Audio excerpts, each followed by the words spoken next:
Greetings, citizens. Hey you beautiful, creepy human being you, and welcome to today's true crime episode. I am so happy that you are here. I am so happy that somehow in all of this that we're forced to deal with on the day today you and I were able to find each other on this crazy little planet that we call home. My name is Brittany or Bratterstein, whichever you prefer, and today we're going to be discussing the murder of 11-year-old Eddie Werner. But before we get started, if you have not yet had the pleasure, please make sure to join the Brat Pack by subscribing and introducing yourself down below. I put out new videos every single week, sometimes 2 a week, and I would love to hang out with you. Yes, you specifically you, but I can only do that if you join the Brat Pack and become one of us. Now, with all of that said, let's go ahead and get into this video. Now, this video is on a case that was recommended to me by a member of the Brat Pack named Chrissy. Hi, Chrissy. Thank you, Chrissy. And this is a case that I had never heard of before, and one, I don't know how that's possible, and two, I have some feelings. This is one of those cases that has really burrowed itself into my brain because it's just so horrific. Eddie was so young. He was just a little boy who went out to go door to door to his neighbors to sell candy when he was killed in such a nightmarish and ghoulish way. And that's the best word I can think of because it's I feel like words are losing meaning, and I need to illustrate just how horrific what happened to this child was and how this could have so easily been avoided. Eddie's murderer was a ticking time bomb, and everyone knew it. Friends knew it, his family knew it, and still it was not prevented, and a child is dead. So with that, today I'm going to tell you the entire story. I read all the things so that you do not have to, and at the end of this video, I want you to answer the question of the day. I'm going to give it to you now so you can have it kicking around in your brain as we go through the details of this case, but of course, I want you to answer once you have something to go on. But the question of the day is this. I actually have two. The questions of the day are as follows. 1. Do you think the judge that allowed Eddie's murderer to still be on the street to have the opportunity to kill Eddie should have been held accountable for that decision? And 2, do you think that Eddie's murderer was given enough time for the crimes that he committed? Let me know all your thoughts in the comments below after we go through the details of this case. And now, with all of that said, come gather round and let me tell you the story of the murder of 11-year-old Eddie Werner. So our story today is going to begin on September 29th, 1907, and we are in Jackson Township, which is one of the largest towns in New Jersey.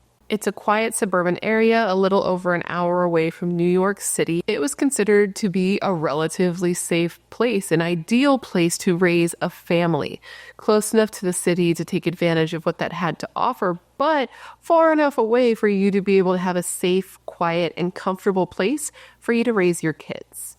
It was on this evening, and I say evening, but I mean night. It was actually pretty late at night that a cop was walking through a wooded area. It was a cop and his cop dog.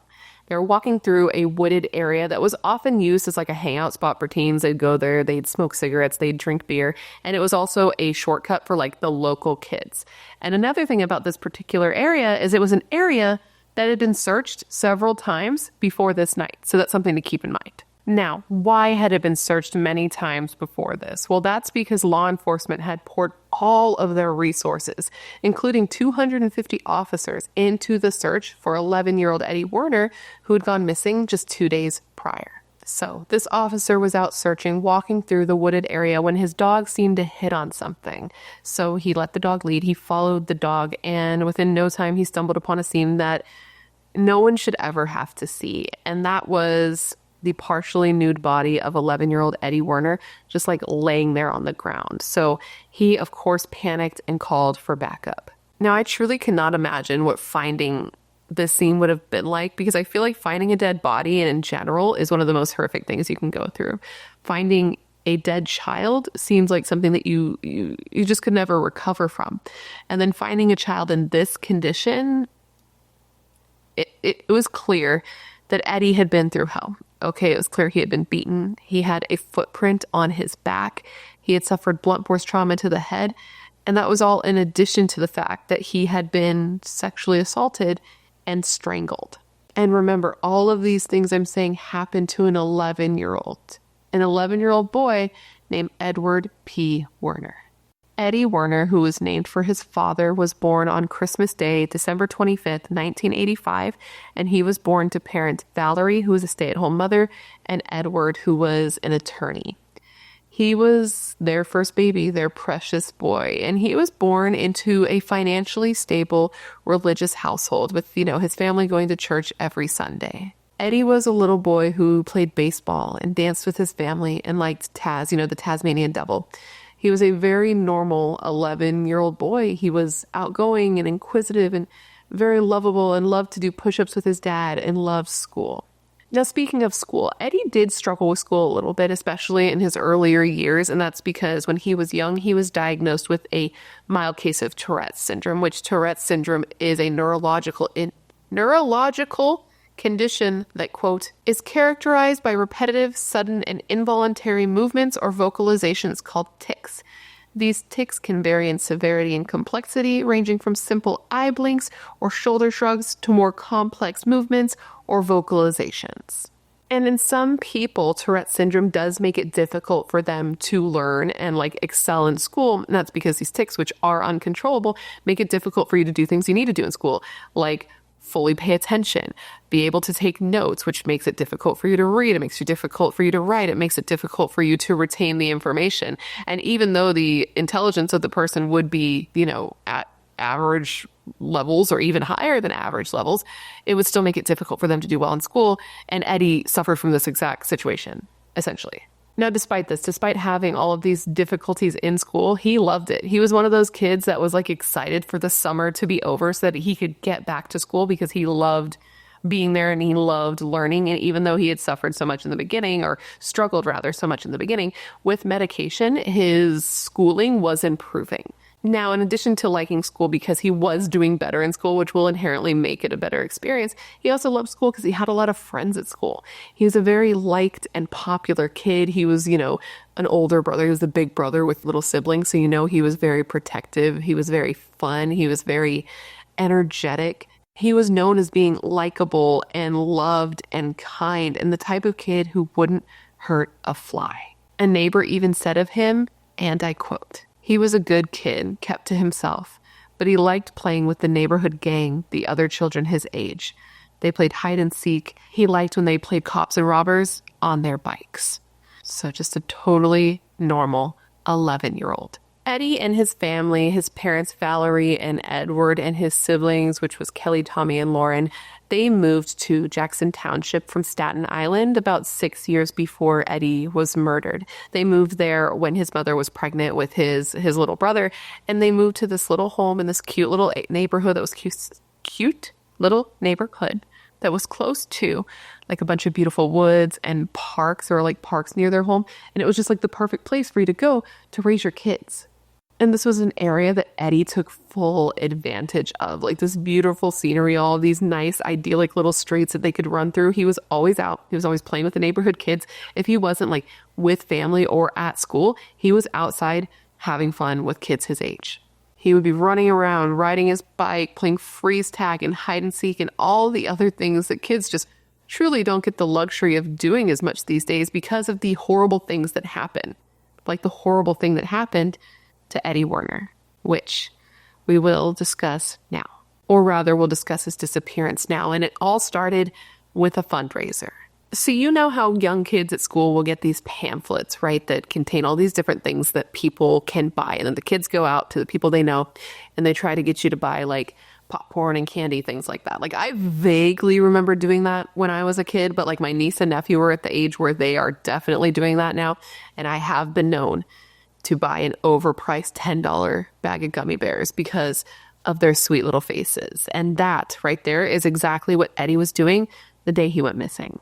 On the afternoon of Saturday, September 27th, 1997, Eddie left his house so he could go door to door in his neighborhood to sell as much as he could so that he could win the top prize for the most things sold. Because what he wanted to win was a set of walkie-talkies. That's what was up for grabs, and he really wanted them, which I totally get because when I was younger, I always wanted walkie-talkies and I never got them.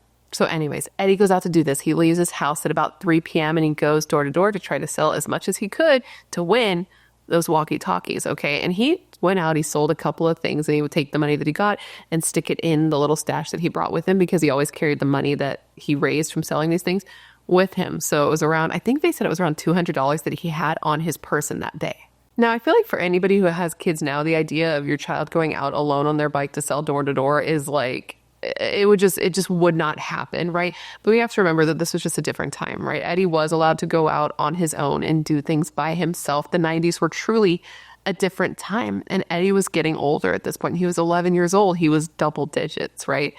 And his uncle even said of this, quote, "It was 5 o'clock. It wasn't even dark yet.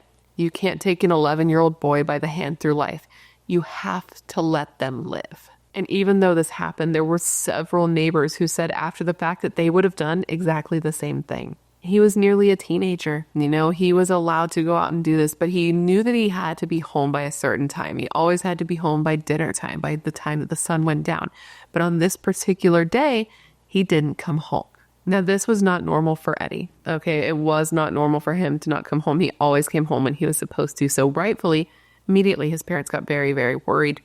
And they went out and they started looking for him, hoping that somehow he had just lost track of time and they were going to run into him and everything was going to be fine. But as they were out looking and the minutes passed by and Eddie still wasn't being found, they were getting more and more stressed out. So after seemingly hours of looking, they went home and they called the police to report him missing. And this was at about 11 p.m.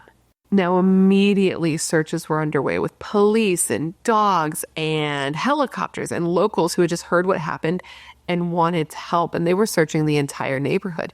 They were starting close to the house and expanding out with no stone left unturned. They looked in people's yards. They looked in the woods, in the nearby parks, and a nearby river. But still, there was no sign of Eddie. When a day passed and he still was not found, people who knew him, people who loved him, they all gathered at the local church to hold a candlelight vigil in his honor. And more than 100 people came to be like some sense of support for his like shattered parents. I can't even imagine what this would have been like, man. I mean, with all those people there were kids there, right? Kids that were Eddie's age, that were old enough to know what was going on, but too young to really understand the severity of the situation and what an impact this was going to have on not just their lives, but their parents' lives going forward. This was a very scary time for everyone. And it also was a time that kind of made people question what was normal, what was like a normal thing for kids to do. They were like, okay, is it really safe for kids to be out roaming the streets like this? And also, should we be having these fundraisers that incentivize kids to go door to door to sell as much as they can to win prizes? Which, of course, this narrative made it so that the PTA was attacked and they had to come out and make a statement that said that they were being, quote, unduly targeted. One member even came out and was like, listen, we're as distraught as anyone. We are heartbroken to know that one of our kids has disappeared. But they made a point of making sure everybody knew that like they didn't do anything different than any other district did. This was just a totally normal thing for kids to go out and do. They said like this was a chance encounter. This is the type of thing that could have happened at any given time and just happened to happen while he was out selling for the fundraiser. And that's the thing that is scary, because when you hear about like why it happened and how it happened, it's true. It could have happened anywhere at any time if Eddie happened to come upon this particular person. Though, I think Eddie coming and knocking on their door definitely made it easier. Now, in case you're curious, I'm pretty sure that the school board decided that they were going to put a ban on like kids going door to door, like they were going to prohibit them from doing that with these types of fundraisers, because the fundraisers are still going on. But I'm pretty sure it's like not allowed for kids to go door to door. Parents who have kids who are old enough to do this, I guess I could call my sister, but I'd rather speak with you guys right now. And my sister will actually probably comment because she does watch my videos. Is that how it is? Are kids supposed to go door to door or no? Because I feel like it's no. Am I correct in believing that? Anyways, as the day went by, as hours went by, and Eddie was still being searched for and not found, the rumors and speculation just started to go wild.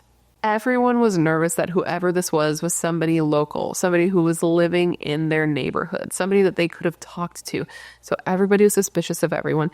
Everyone was a suspect, right? And no kids were allowed to go out by themselves, just point blank, period. the streets of that neighborhood that prior to this had been full of kids all the time, with kids running around playing games, not a care in the world, not afraid of anything. These streets were now totally empty because their parents were not allowing them to go out on their own. Bikes were left abandoned on front yards. Kids were even walked to the bus stop by their parents because this whole neighborhood, this whole area was gripped by a fear that they had never even felt before, right? Because this was seen as a safe area. One neighbor, this was a woman named Rita, who lived across the street from the wooded area where Eddie would eventually be found, said of this, and I quote, "You look around and you see fear in everyone's eyes. I don't think any child will be riding his bike around here anymore." And she added that she wouldn't even let her own kids go alone to walk their dog. And on one hand, it's you would think that with having a dog, you would have more protection. But then again, I myself have covered 2 cases, to my best recollection, 2 cases where people have gone out to walk their dogs and their dogs have come back and they have not.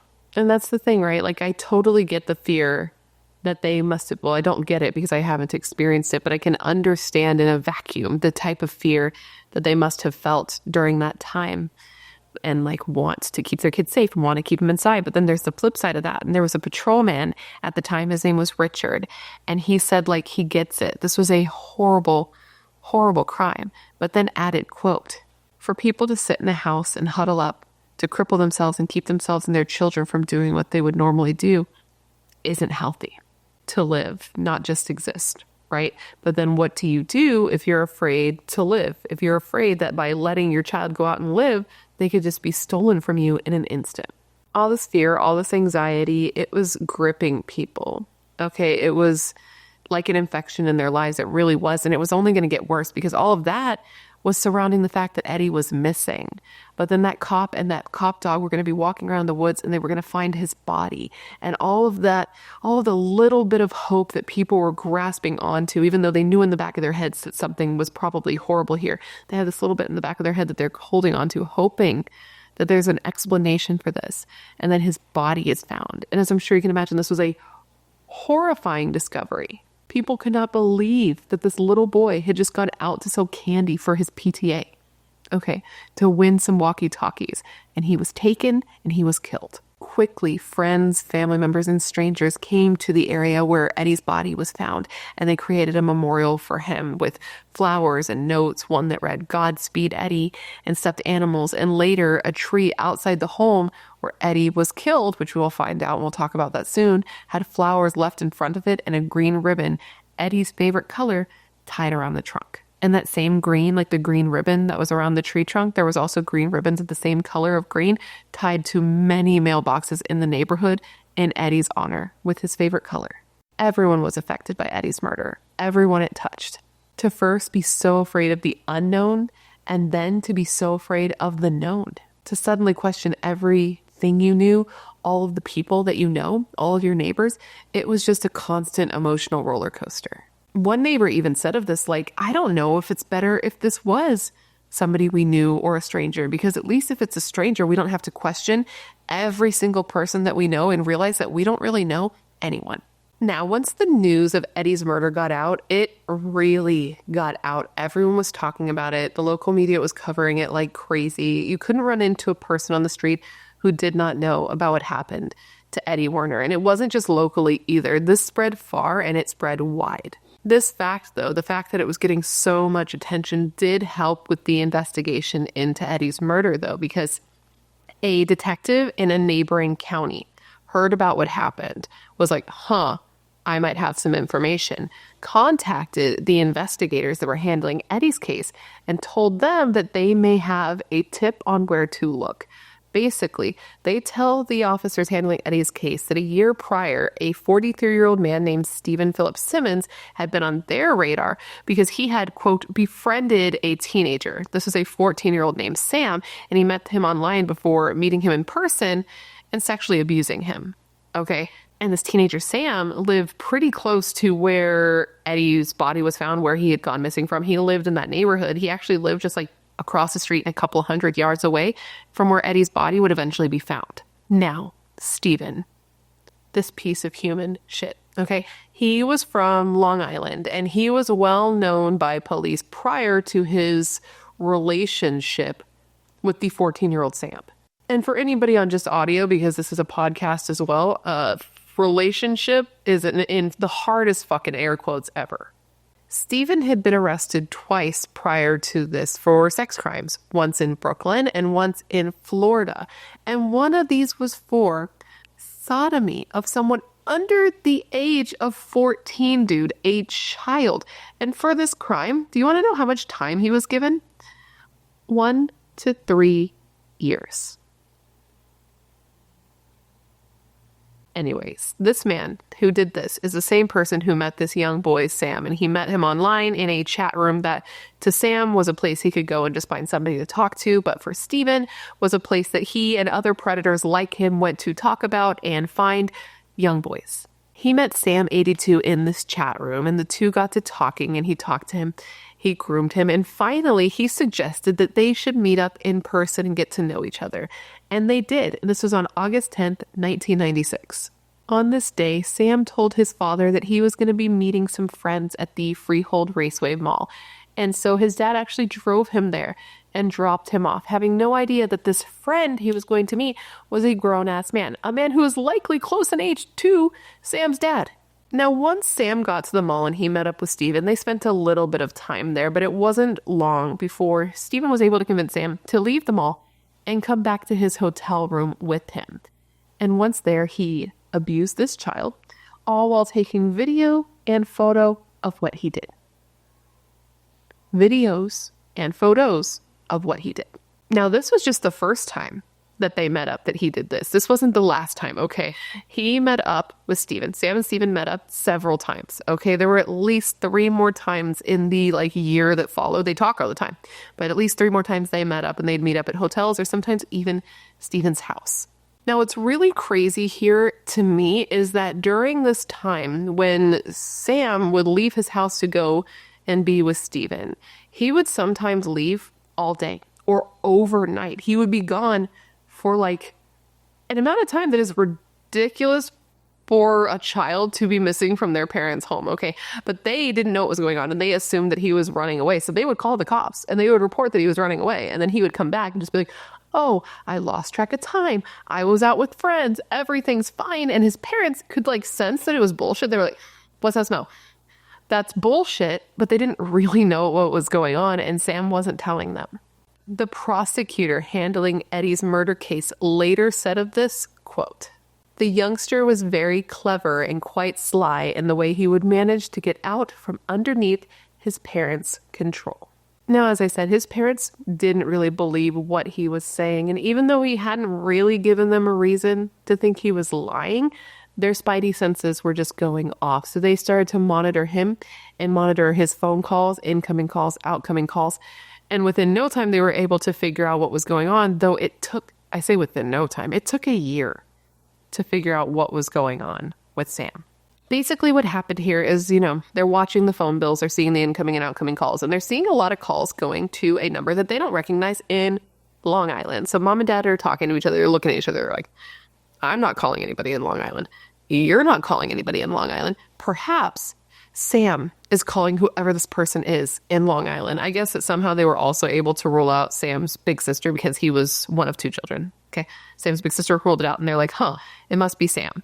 So they call this number, and the person who picks up the phone sounds like a grown-ass man. And somehow they were able to come to the conclusion that this grown-ass man was not the father of maybe a younger person that Sam may know, but this old-ass dude was the person their teenage son was talking to. So after calling and figuring out that this is an adult, everything moved pretty quickly. His parents, figured out what had happened to him. They quickly got him into therapy, which, good, he was going to need it. And they called the cops because they wanted this guy, Stephen Philip Simmons? Yeah, Stephen Philip Simmons, to be arrested for sexually abusing their child. So now back in our timeline, these investigators who handled the Stephen Philip Simmons case are now calling the investigators that are handling Eddie Werner's murder case and telling them all about Stephen, or so you would think, right? Because though Stephen was a sick, disgusting piece of shit, he was actually not the one that the investigators that handling his case were calling to warn or to give a tip to the investigators handling Eddie's case about. Did that make sense? I don't know. What I'm trying to say is that they were calling to tell the investigators that they should instead look into Stephen's victim. And this was a now 15-year-old boy named Sam Manzie. So Samuel Manzie. He was one of 2 children. He had an older sister, and he was born on February 25th, 1982, and he was born to parents Nick and Dolores. He and his family moved around quite a bit in his early years. He was born in California, but bounced around from state to state, going to Florida, North Carolina, then Jersey, eventually ending up in Jackson County, basically being neighbors with Eddie Werner. To those who knew him, Sam was a pretty quiet teenager, right? He was pretty closed off to others. He wasn't very interested in what the kids his age found to be cool or fashionable. And he was just kind of the kind of guy that just kept to himself. He was a smart kid. He had higher than average grades, right? Like he did well in school.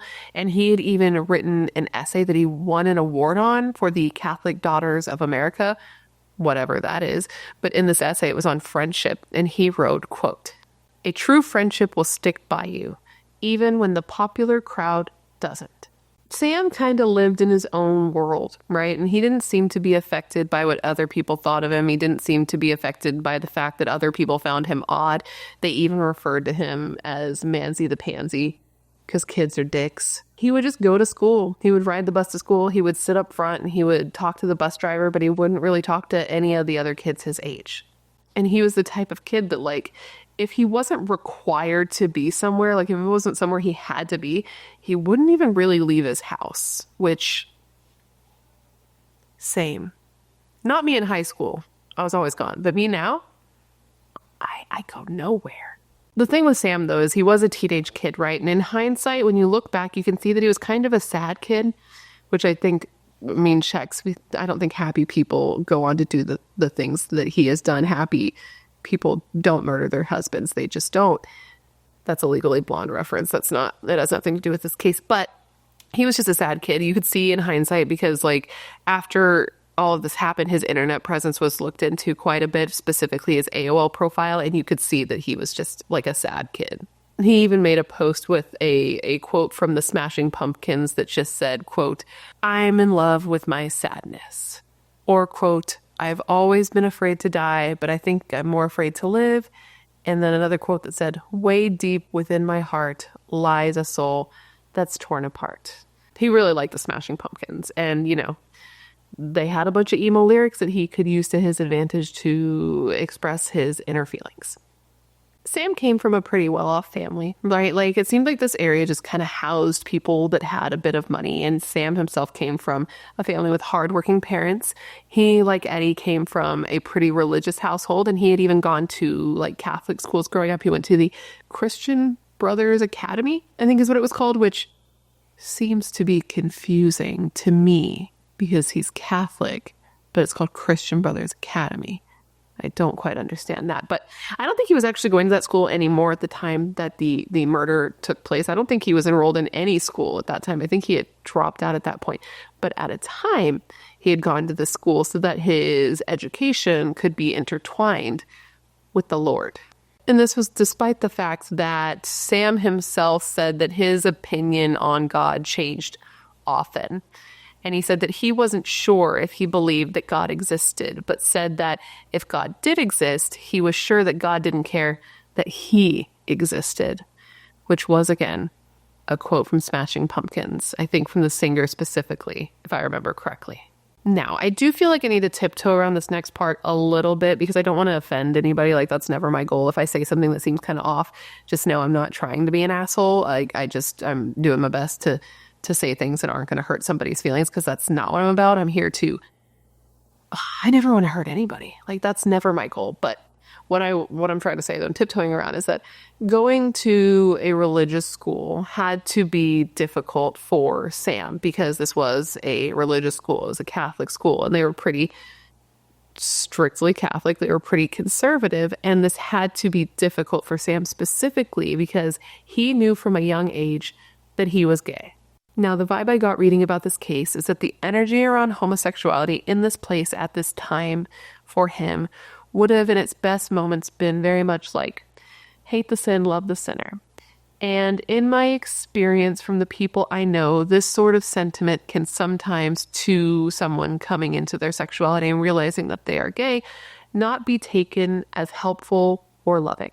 Anyways, though Sam realized from a young age that he was gay, this wasn't something that he expressed out loud. He wasn't in a place where he felt comfortable or confident expressing this part of himself. So he kept it to himself. But as he got older and the kids around him got older and kids his age, boys his age, started being interested in and pursuing girls, it became much more obvious to him that like people are going to notice that he didn't seem interested. And so he did what he felt like he needed to do to hide this about himself. Like he had made friends with a girl online who lived in Arizona, and he pretended to people outwardly that this was his girlfriend. He printed out a photo of her and put it on the outside of his binder so people could see it, and he could like pretend to be living that life. And it's just, I find it very sad that somebody would feel the need to hide their sexuality to that extent. Like, it seems incredibly sad to me.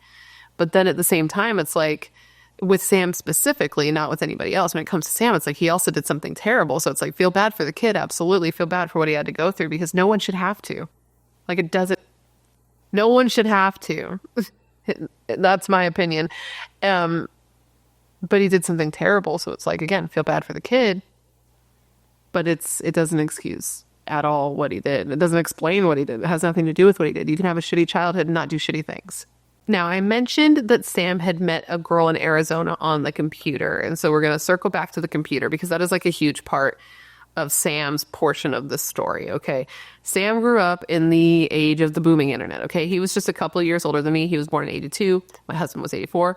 I'm 88. So we're all right around that time. My husband's year of birth actually doesn't matter at all. I'm just kind of giving some reference here. So he was just a couple of years older than me, and I very much remember that time. The internet was like the Wild West, dude. It was very, very strange. Nobody was monitoring. It's still like the Wild West. It's just a little bit more.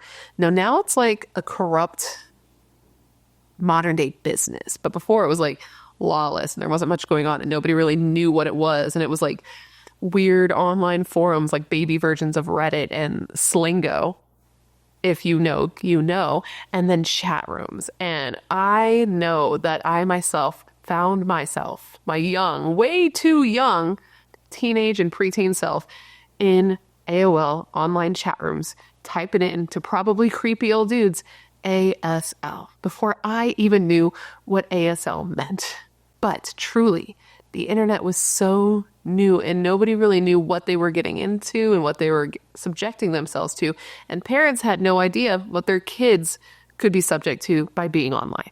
And that brings us to what happened to Sam, because Sam was online and he was looking for people to try to connect to. He had tried to do this with posts about his favorite bands, his favorite music, his friends, his Catholic high school. But within no time, he wanted to try to find a community that was more in line with his sexual preferences. He wanted to find an online community that would accept him, like a gay community to accept him.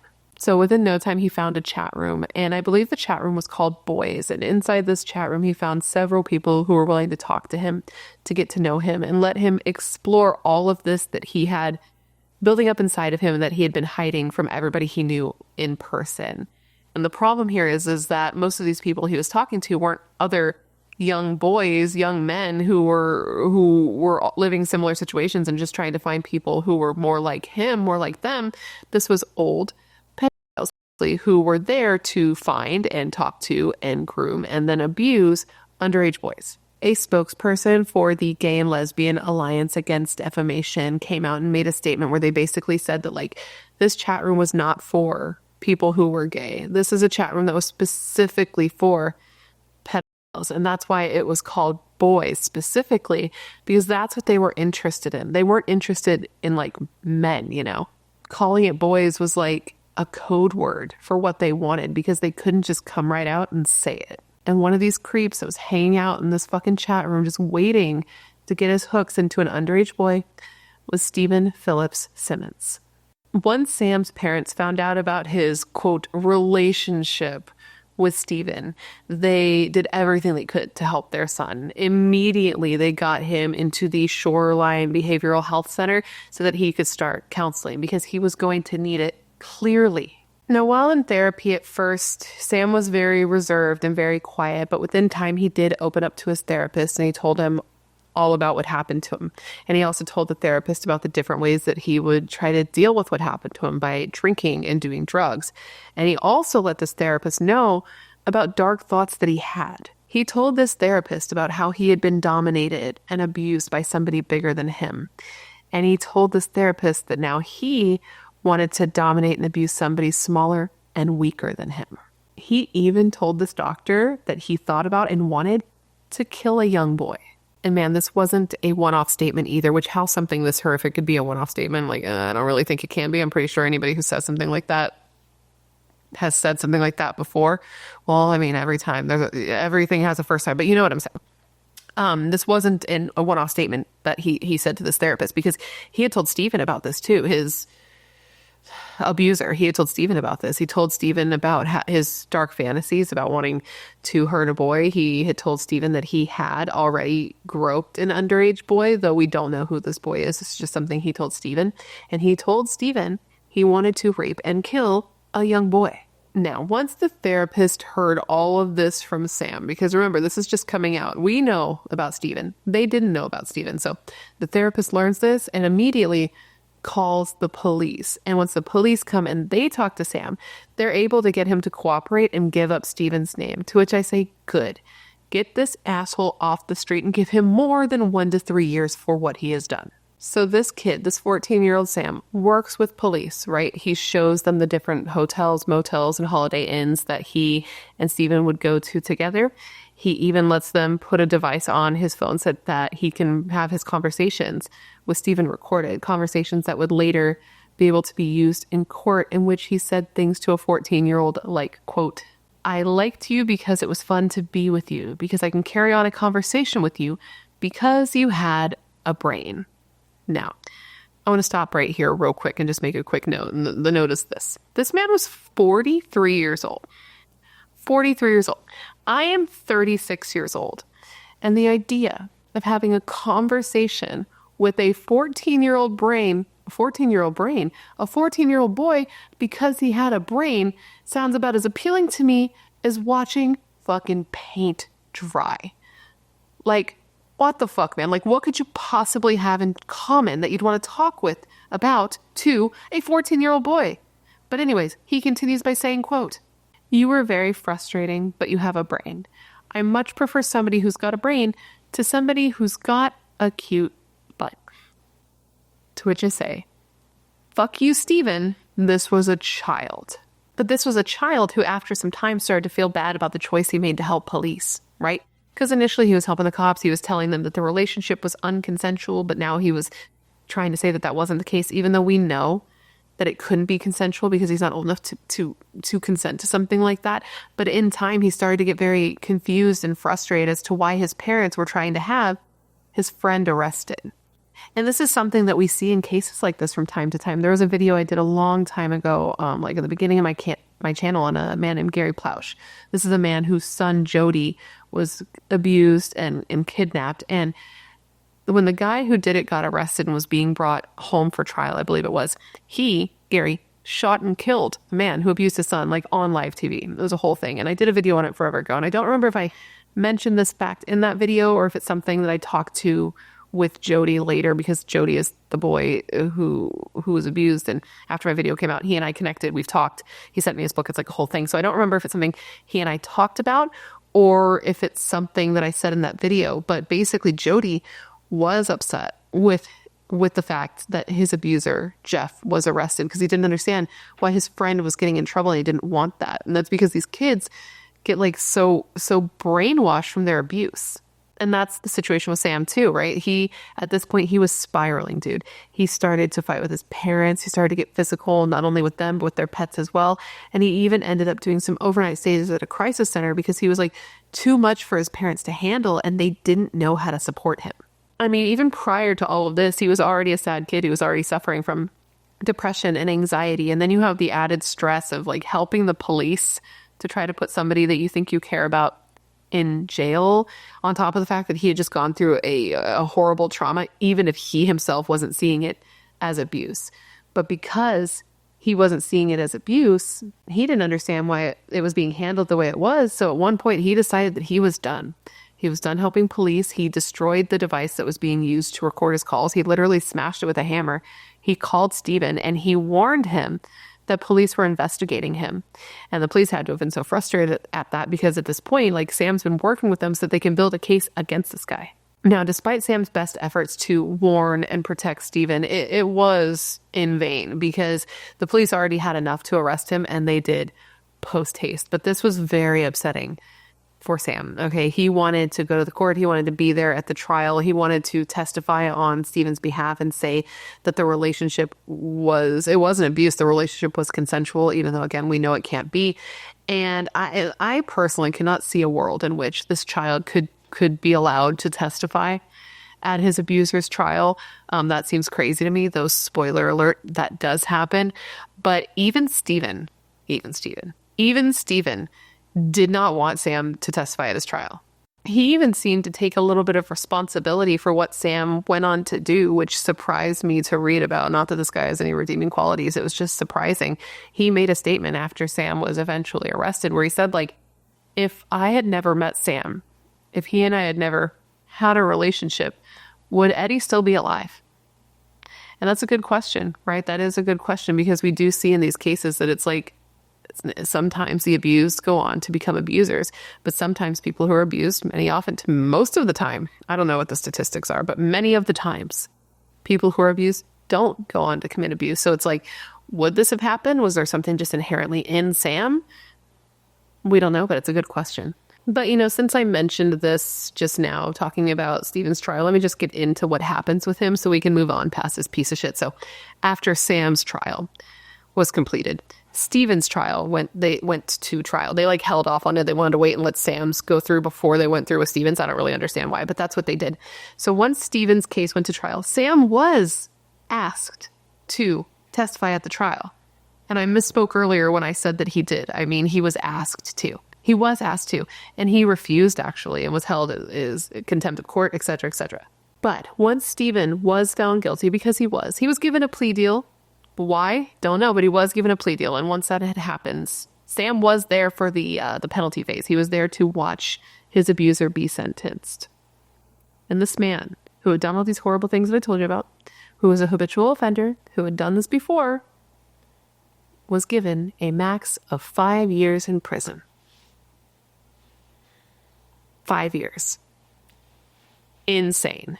But anyways, going back in the timeline to before Eddie was even missing, when Stephen was first arrested, Sam was very upset and he became very difficult to deal with. He was acting erratically. He was acting impulsively. He was even getting violent. He threw a TV remote at his dad's head because he was so pissed off at him for trying to protect him and keep him away from Stephen.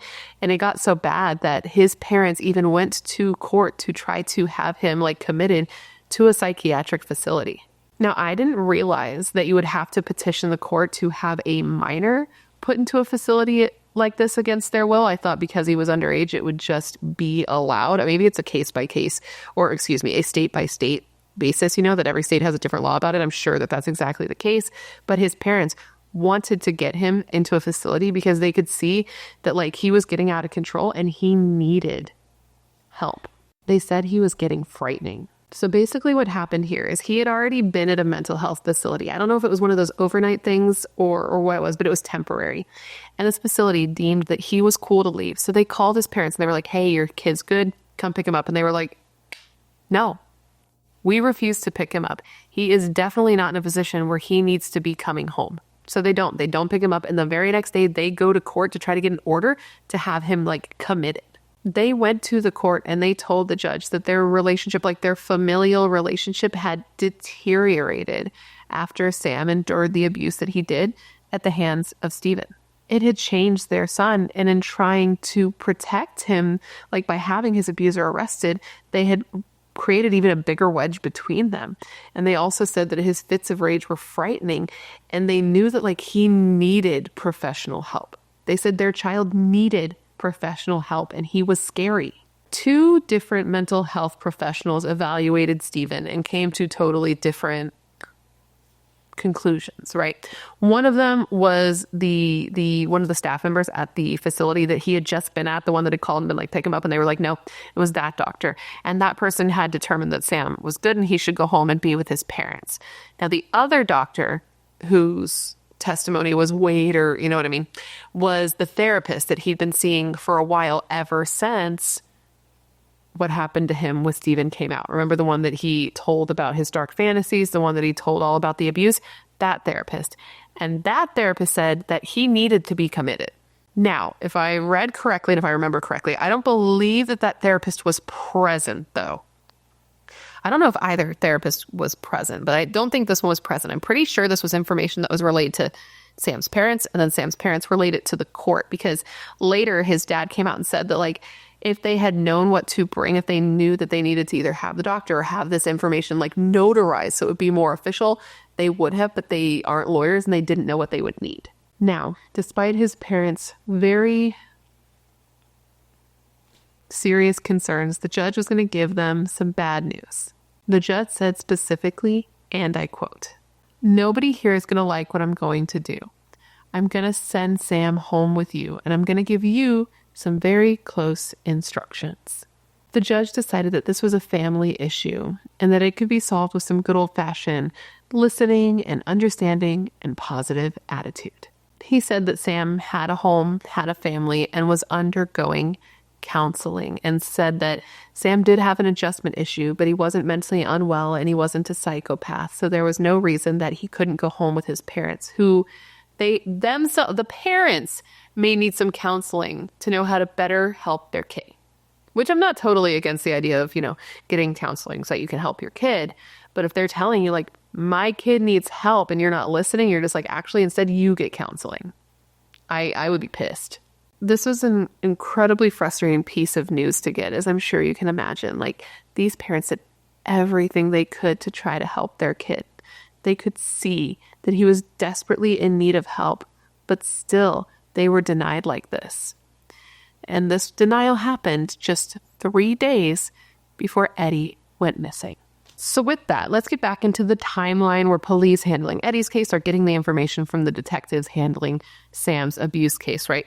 The detectives call the police that are handling Eddie's case and they're like, hey, you should look into this kid. And they do. They're like, hey, that sounds like a great idea. They go to the house that Sam lived, Sam's home, one may say, and they talk to him. They interview him, they ask him about Eddie. And he said, he denies everything. He's like, I've never seen Eddie, not never seen Eddie, but he's like, I didn't see Eddie.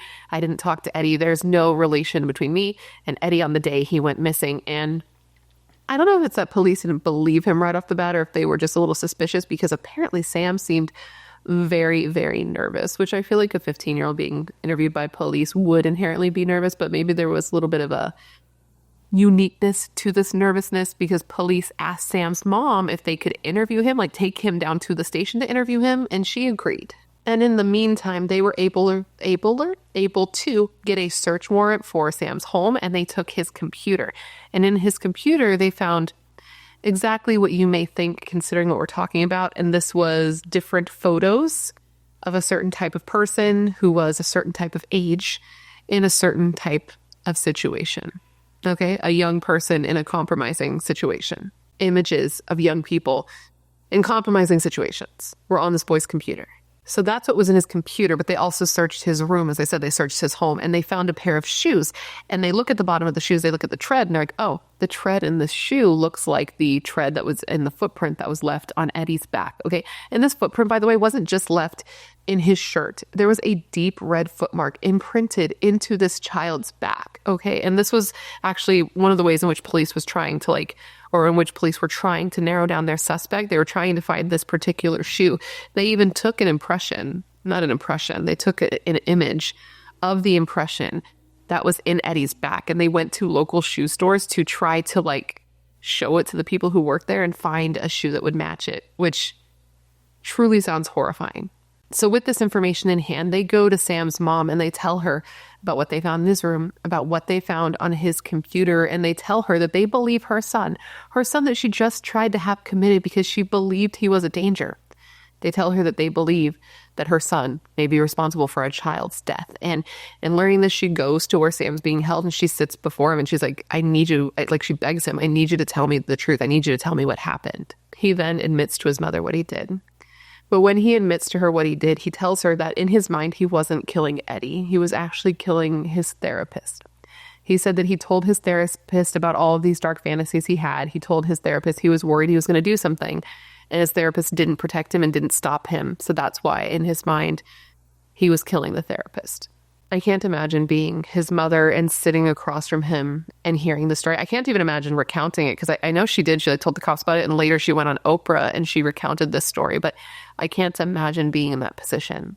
But here's the thing. He wasn't killing his therapist. He was killing a child and he admitted to it. So the day after Eddie's body was found, Samuel Manzie was arrested for his murder. He was arrested and charged with aggravated assault, robbery, and theft, and was held on a $500,000 bond for what he did to Eddie, what he admitted that he did to Eddie. Now, initially, Sam's name was kept a secret because he was a minor.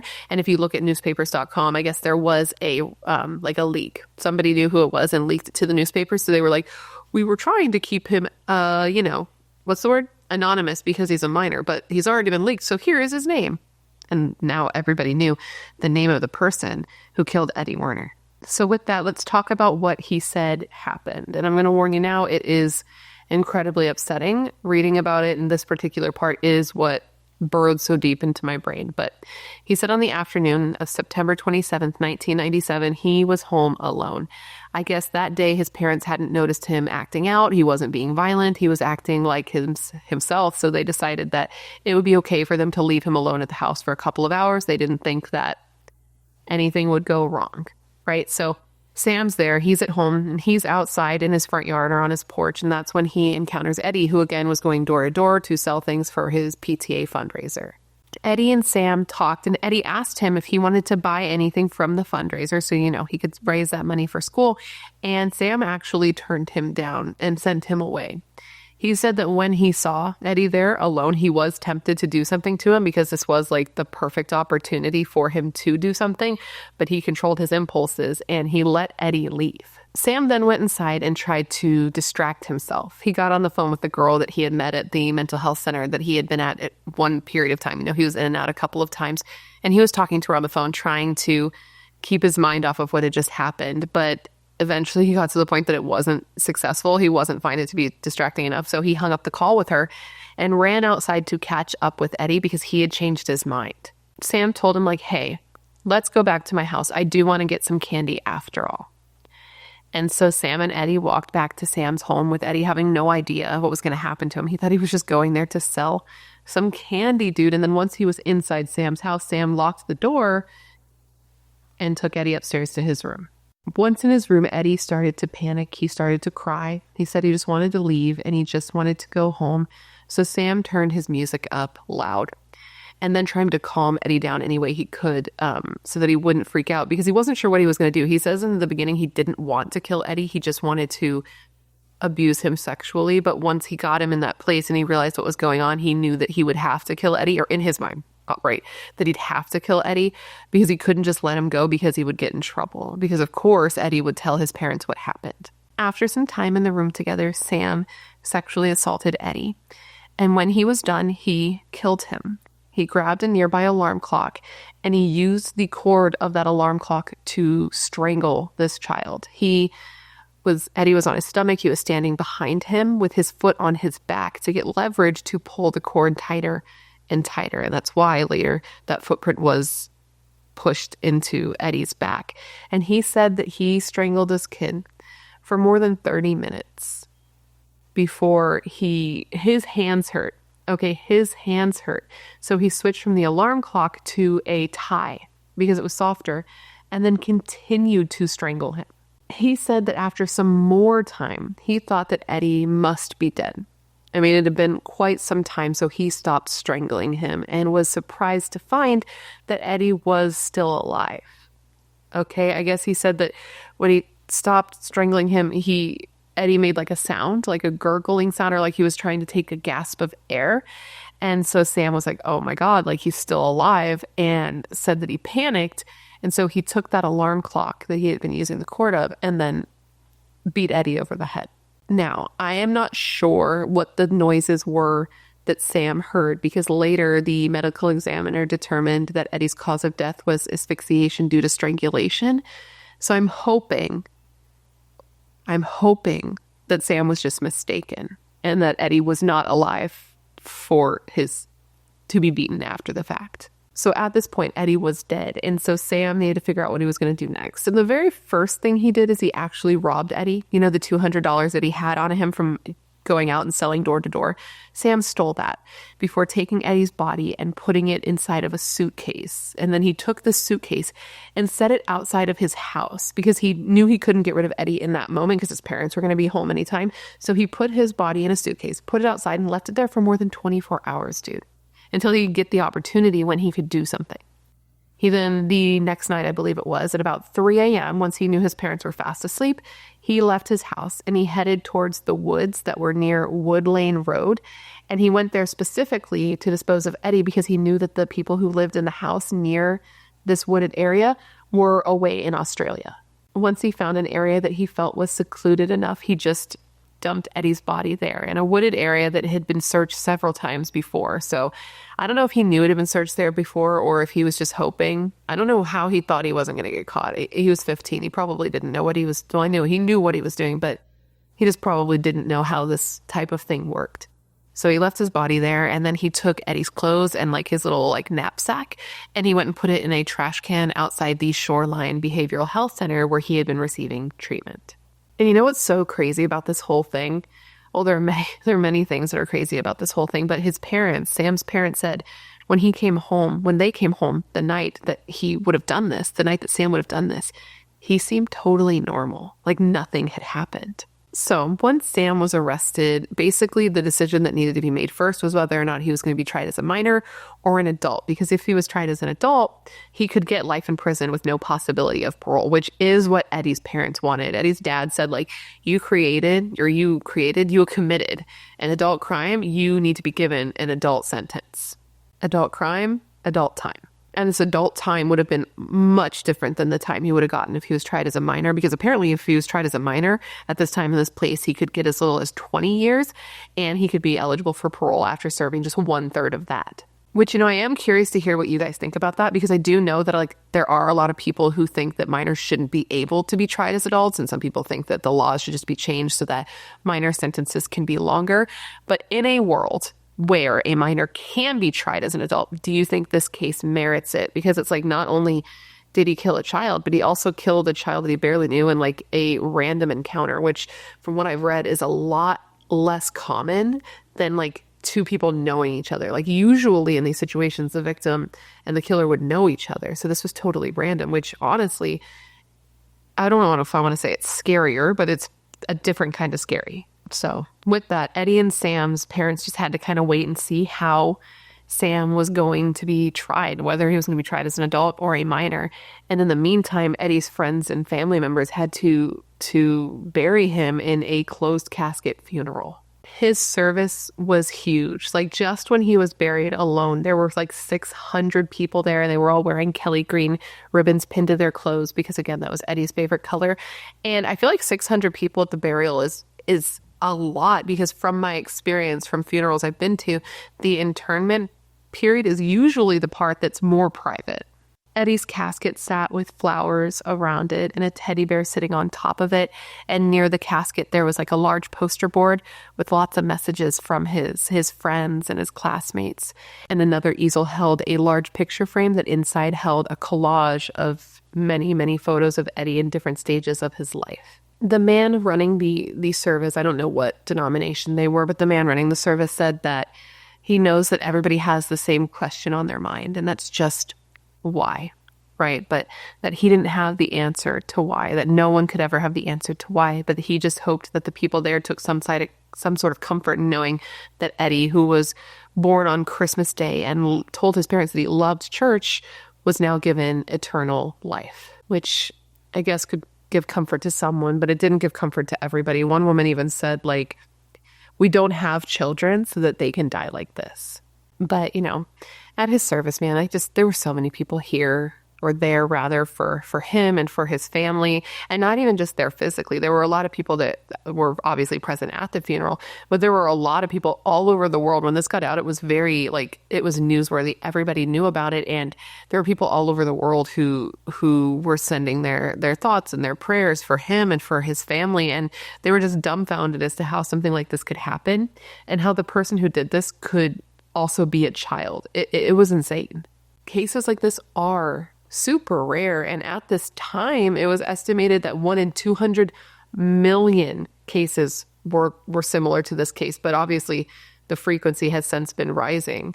In cases like this, typically the offender, the person who commits this crime, is full of anger, has poor self-esteem, and considers their victim to be objects, which makes what they do or what they choose to do easier for them. But man, Eddie wasn't an object. He was his family's entire life, and now he was gone. At his funeral, his parents couldn't even speak. His mother couldn't even hold herself up. They weren't even able to give a eulogy for their son, because how do you stand up there and talk about your murdered child?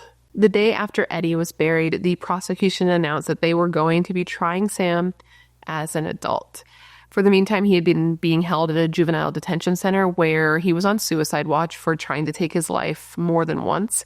And it was clear that he was not handling jail at all, because in addition to the suicide attempts, he also went on a hunger strike. He wouldn't eat and he wouldn't drink at all. And this had to be super difficult for his parents too, because even though he was the killer, he did still have people who cared about him.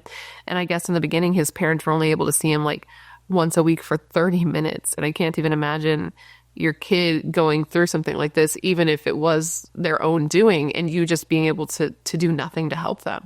It just seems so complicated. And if it was already this bad for him and he was just being held and he wasn't found guilty yet, imagine what it would be like if he was found guilty as an adult and had to go to prison. But the prosecution said that due to the heinous nature of this crime, Sam needed to be tried as an adult, not only because that was the appropriate punishment but for what he did, but also to have his case serve as a deterrent. The defense said in the beginning that they would try to fight the prosecution's request to try Sam as an adult because of the fact that Sam was sexually abused, and he basically said that Sam was not in his right mind at the time he killed Eddie. He said that Sam was already struggling after enduring months and months of abuse. He was in therapy, he was medicated, he was going through a lot, and then he was used as bait by police to try to catch his abuser. And he basically said that Sam just broke, which is exactly what Sam's parents had been saying from the beginning. And now they were worried that their son was going to be punished for being sick. It's tough, I don't know how anyone would feel at that time who knew all the details of this case, because Sam's parents did put out a statement where they said that the grief they felt for Eddie's parents was incalculable, but that their son was a victim too. And this was a fact that became very polarizing when it came to this case, which 100% I could see why that would be the case, because a lot of people also thought yes, that's horrible. What happened to him is horrible, and it may explain some aspects of his personality, but it 100% does not excuse what he did to Eddie. One neighbor who was a father of 2 boys said of this, quote, "Absolutely, he's a victim too, but that doesn't mean that you drag an 11-year-old into the woods."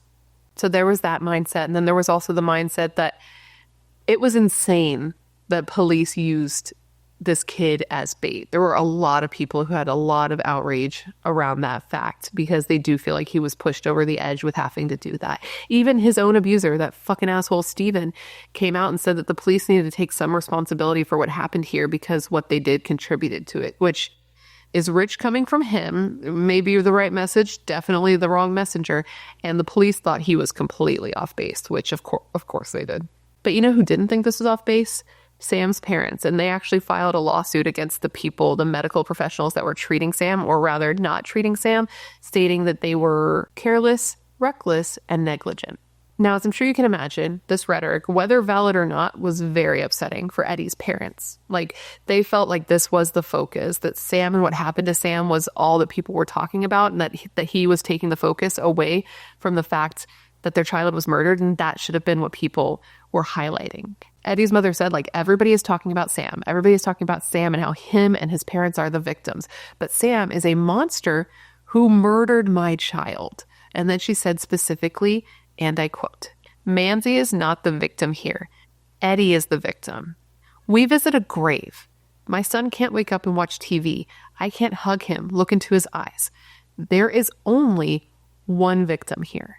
She also added that society needs to stop making excuses for these killers or there will be no progress and no one will be safe. And then his father said something that I found to be especially powerful in this case. And it was like, hey, to those of you who think that he's a victim, who think he should be tried as a juvenile, who think he should have a chance to be let out into the world one day, let's have him move next door to you and your kids. To which I was like, I wouldn't want him. I wouldn't. And I think that idea of him being released and being like somebody's neighbor and being out into the world with other kids did make some people rethink their position, because that is scary. Because there are so many people who go through horrible abuse like Sam did. It's unfortunate. It's so fucked up. I can't believe that that's the case, but it is. And they don't go on to do what Sam did. So there were a lot of theories as to like how Sam got to be the way he was just because of how rare it is. Of course, experts did theorize that it could be due to the, quote, explosion of readily available explicit media.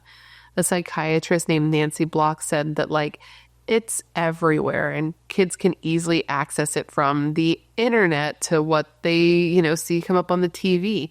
But again, that means that any kid has access to this. If it's so easy to have access to this like sexually explicit media, that means that other abused kids have access to this and don't go on to do what Sam did. So why did he do it? Another doctor, this was Harold Edelman, a psychologist who specializes in child abuse cases, gave his opinion when he said, quote, "There was something deviant there for a long time. I think the main thrust of this was hurt, power, control, that kind of thing. The sexual aspect was probably secondary." Now, as I said, the judge did decide that ultimately Sam would be tried as an adult. And I think it's a good thing that he was in this situation, in a reality where a kid can be tried as an adult. I think this case merits it because of what he did and also because of something that I haven't mentioned yet. So after Sam was arrested and he's being held in jail, his mother was in his room and she found something. Inside a book hidden between the pages, she found a photo that Sam had taken. I have to assume this was a Polaroid because of the turnaround time here, but either way, there was a photo. And this photo was of Eddie. Eddie was lying on his stomach, and he still had the cord and the tie wrapped around his neck. This kid had taken a souvenir, a trophy. He had literally taken a photo of Eddie after he had murdered him. And that is fucking terrifying. When I read that, I was just like, I have no words. I have no words. This kid, man, like, I don't know. He clearly had some issues. He had something wrong upstairs. He was dark and he was impulsive. And like, I didn't even mention this yet, but okay, you remember how he was in juvenile detention center initially? Initially? Well, eventually he ended up being transferred out and sent to a county jail because allegedly while there, he got caught assaulting a 13-year-old boy. Now, I do say allegedly about this because though it was reported, his attorney basically said that, like, well, one, there were no charges from what I could see that were actually brought up against him. And his attorney said that it didn't happen and that, like, if this had actually happened, charges absolutely would have been brought up against him. So the fact that they weren't meant that it didn't happen is what his attorney said. So that's why I'm saying allegedly. Now, when the legal proceedings finally began, Sam's attorney was planning to plead not guilty by reason of insanity. And in a move that I haven't seen many times or any time that I can think of in a case that I've covered, the judge wouldn't accept this plea. The judge basically said that, like, in looking into Sam's records, both from before he was arrested and after he was arrested, there's nothing to indicate that he was insane at the time he committed the murder, so he wouldn't even accept this plea. So with that, instead, Sam's attorney was going to plead that he was not guilty due to mental disease or defect. And I don't think I've ever seen the distinction made here for somebody to be able to plead not guilty due to mental disease or defect, but not plead not guilty due to insanity. I haven't seen that happen before. Let me know if you have, but that's what they were going to try to do. Luckily, though, this didn't end up mattering because Sam would change his his plea, okay? As the trial grew closer, Sam ended up pleading guilty to the murder of Eddie Werner. But the reason he did this was because he accepted a plea deal. So he stood in court. He told them all about the murder. He told them all about putting Eddie in that suitcase and disposing his body. But notably, he did not tell the court about the sexual assault. And that's because due to his plea deal, the sexual assault charges were removed. They were taken off the table. He was not charged with that. He was not convicted of that. Now, Sam's parents were really unhappy that he took this deal. They thought that he should have gone to trial. They thought that he had a sympathetic story that would have played well at trial, and they were pretty devastated that they weren't able to convince him. Like, they tried to. His mother came out and basically said, like, there was nothing they could do to convince him. He was dead set on taking this deal.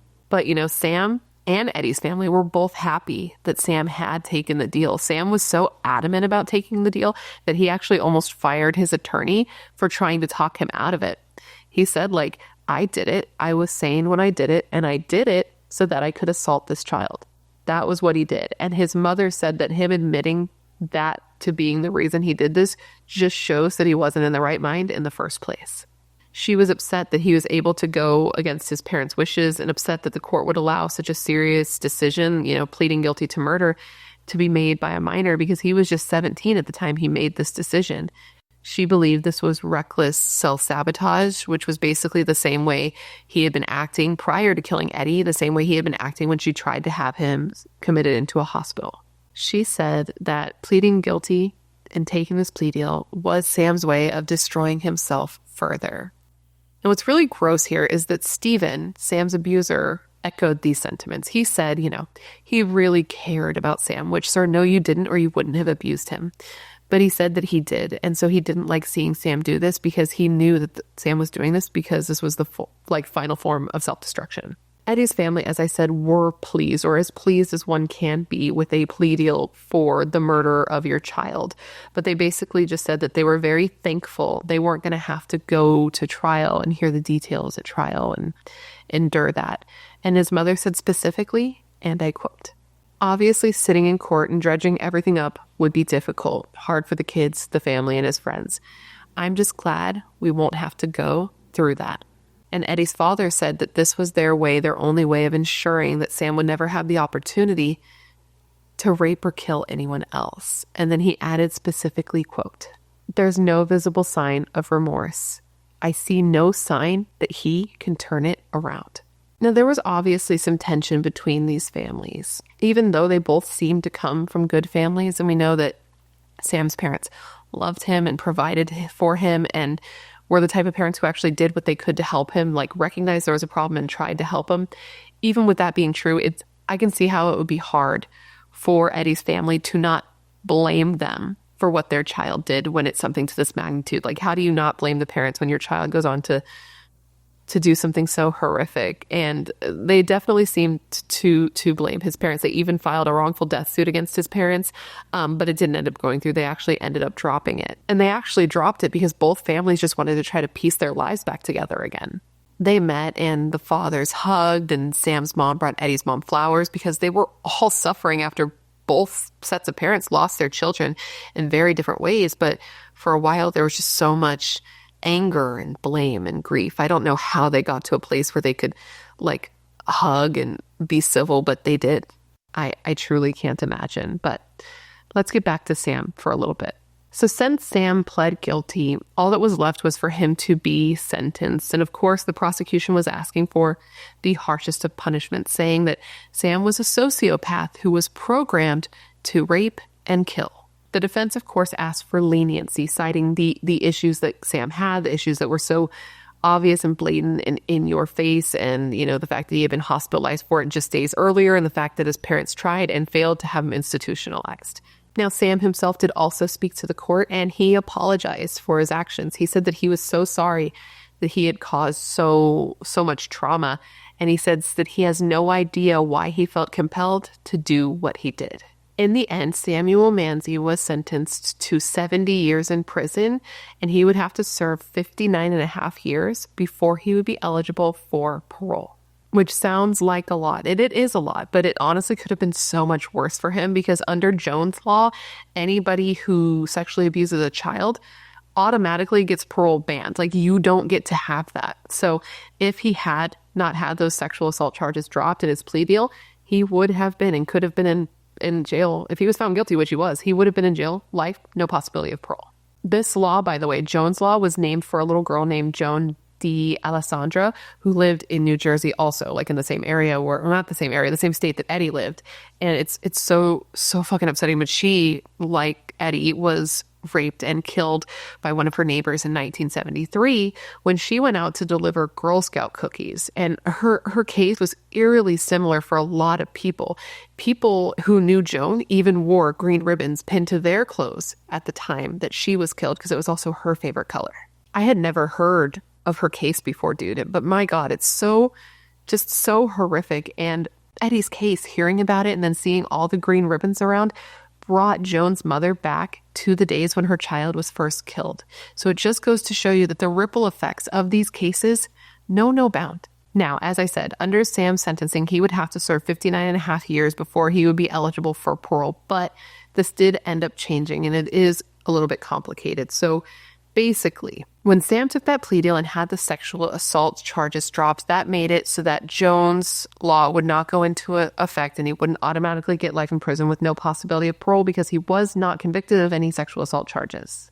Now, Eddie's parents only agreed to doing that because they were told by the prosecution that due to the No Release Act, I believe it was, the No Early Release Act, Sam would be 74 years old before he would be eligible for parole because he had to serve at least 85% of his sentence. Like, that was a situation. That's why they agreed to this.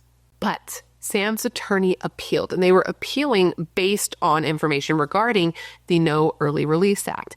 Basically, his attorney was saying that the law didn't reference murder alone, but was instead designed to deal with other violent offenses, like rape, for example, which is so frustrating because Eddie was raped by Sam, but he just wasn't convicted of it. But because of that, because of the fact that he was not convicted of the sexual assault charges, the judge determined that the No Early Release Act was not valid in this case, and therefore Sam would not have to serve 85% of his sentence before he became eligible for parole. So now, instead of having to serve 59 and a half years before he would be eligible, he just had to serve 30. So now he will be eligible for parole in 2027, just 2 years from now. And he'll be just 45 years old. Sam's mother is, of course, pleased. She thinks that this will give him the opportunity to be out in the world and do some good. She says that he owns up to his mistakes and knows what he did. And she said specifically, quote, "How many people make mistakes when they are 15 years old?" And to answer that question, I would say probably all of the people. Every person makes mistakes when they're 15. But how many people make this type of mistake? Not many. And dude, this decision was devastating for Eddie's family because they were always under the impression that he couldn't appeal because of that No Early Release Act. And they said that, like, they wouldn't have made this decision, they wouldn't have made that plea deal if they had known this was a possibility. Eddie's father said that the idea of Sam being released is scary. It makes him scared. He said that they're rolling the dice with blooding a child killer back out on the street, and said that he had seen judges make some weird decisions, but this one took the cake. Eddie's mother echoed this fear at this time when she said, quote, "It saddens me. It sickens me. This man can't get out. He can't. Can you imagine how dangerous he'll be in 25 to 30 years? He will do it again." But that's the dice that they've chosen to roll. Something that we may see the outcome of in just 2 short years. And with that, my friends, is the story of the murder of 11-year-old Eddie Werner. I hope that you found my telling to be informative. I hope I gave you all the information you would want when looking into this case. And of course, I just want to thank you for hanging out and remembering Eddie with me today. Now, considering everything I told you throughout this video, I want to revisit the questions of the day. I had 2. 1, do you think the judge that allowed Sam to go home with his parents and would not listen to his parents and institutionalize him should be held accountable in some way? I know that they can't be, but do you think that they should be for letting Sam stay out on the street and then this happening to Eddie? And the second question is, do you think that Sam was given enough time considering what he did and considering what happened to him? Let me know all your thoughts in the comments below because I do feel like this could be divisive. Before you leave, please don't forget to leave me a comment down below with any case you'd like to see me cover in the future. As you know, and as this case indicates, if you leave me a suggestion, I put it on my list with your name next to it, so if I cover it, I can give you a shout out. I love looking into the cases you guys suggest because they're often cases I haven't heard of or cases that need more coverage, and I know you're filled with great ideas and great taste, otherwise you would not be here.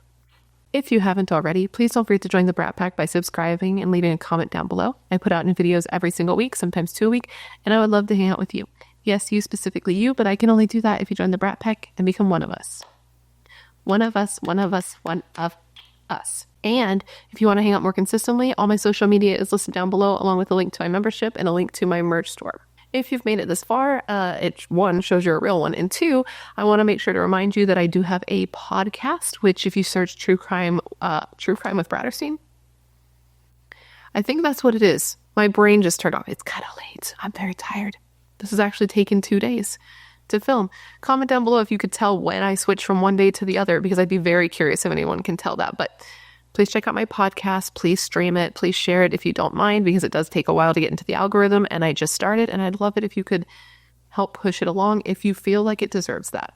And now with all of that said, I just want to thank you for being here when you could literally be anywhere else in the world. That is tight. You are tight. Please stay safe and be a better person than you were yesterday, and I hope to see you in my next video. Bye.